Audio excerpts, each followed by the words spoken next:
Well, good morning. We can get started here. I know everyone has a busy schedule and a full day planned. Before we get going here, I'd like to recognize a few people here. We have the Mayor of Goodyear, Georgia Lord here. Mayor, nice to see you. We have Council Member Jen Barber. She's here as well from Goodyear. And it looks like we have Vice Mayor Dennis Robbins from Scottsdale. If I missed anyone, I apologize. But Robert and I kind of did an overview of the room. I think we have everybody. So, okay. I also want to thank Bruce Four and Jill Welch for the reports we had next door earlier this morning. Really good news, and we're here today to announce that news. I want to thank the guests that are up on the panel here, Mr. Lindeman, Greg Lindeman with the Arizona Commerce Authority, Mark Stanton with the Arizona Office of Tourism, and Tom Sandler with the Arizona Sports and Tourism Authority. I also would be remiss if I didn't say thank you to the Cactus League Association membership. Many of you are here today. We have a new board, an exciting board, and we're working really hard to bring a corporate mentality to the Cactus League beyond the marketing process that we've all really strived over the last 2 decades to bring. I want to introduce our past president, Mr. Curtis, is back here. Brad Curtis, he's with the Tempe Diablos. We have Bridget Bensbacher, she's with the Peoria Diamond Club. We also have Nathan Torres with the City of Goodyear and Chris Calcaterra with the City of Peoria, and then Jeff Myers here with the Charles. Correct. I'll make sure I don't mess that one up. What the process is going to be here today is we're going to go ahead and just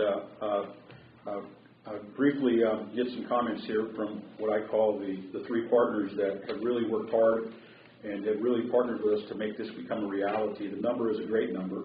I mean, who would be thinking in December we're talking about baseball? But several of the facilities already today are selling tickets. I know Goodyear was bragging that he's 40% up from last year, and I said, so what, have you sold 10? And he kind of laughed. Nathan and I have known each other for 25 years, so we and I can joke around like that.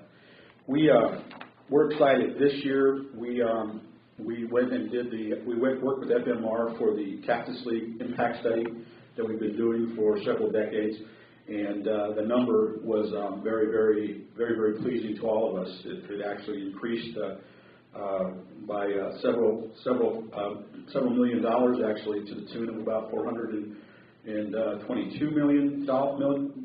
Excuse me. And then this year what we did, which was somewhat differently, is we wanted to capture what the non-spring training impact was at a 12-month level and a 12-month basis. I mean, many of us, as I said earlier in the room next door, we get asked by our mayors and councils and our residents and our boards and commissions, what do you do all year long? You know, spring training leaves, and Nathan, do you do anything for 11 months? Chris, Mark and Dave Dunn, and there's a lot more actually going on. I know in Surprise, and I can only use these numbers, the non-spring training impact number is very, very important.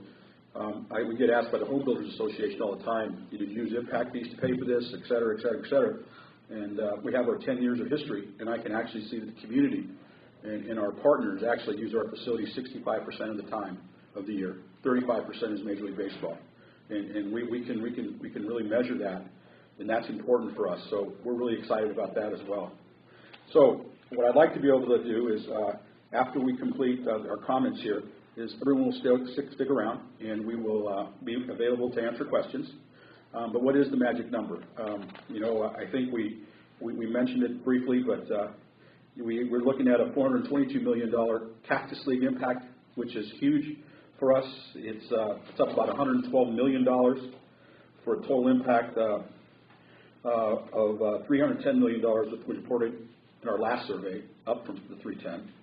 And the team use, tournaments, events, the ballpark, practice fields, the rest of the year generated another $210 million. So when you put it all together, you're looking at $632 million of economic impact to our great state, specifically Maricopa County, and I think that number will continue to grow. The reports will be available. If you ask me after the press conference, I can electronically get them to you. Some are asking if they can post those today, and they certainly can. The Office of Tourism asked, and I talked to the Commerce Authority as well. I know that on our website we'll do the same. The Cactus League website will attempt to get that up today as well. So we're excited. The survey told us that our attendance was up about 41%, and that the visitors stayed 5.3 nights compared to 4.7 5 years ago. So it is a tourism generator. It is an economic impact, and we're very excited to get the 2013 season underway and measure that as well. And without further ado, I'd like to have some comments here from our partners. I'd like to first bring up Mark Stanton, the Arizona Office of Tourism. He's the Chief Administrative Officer. Mark, excuse me, I read the wrong name. That's bad. Yeah. Come on up here. Come up here, Greg. No. I introduce Mark Stanton. He's Deputy Director of the Arizona Office of Tourism. Discuss the tourism benefits of baseball. Thank you. Good like being named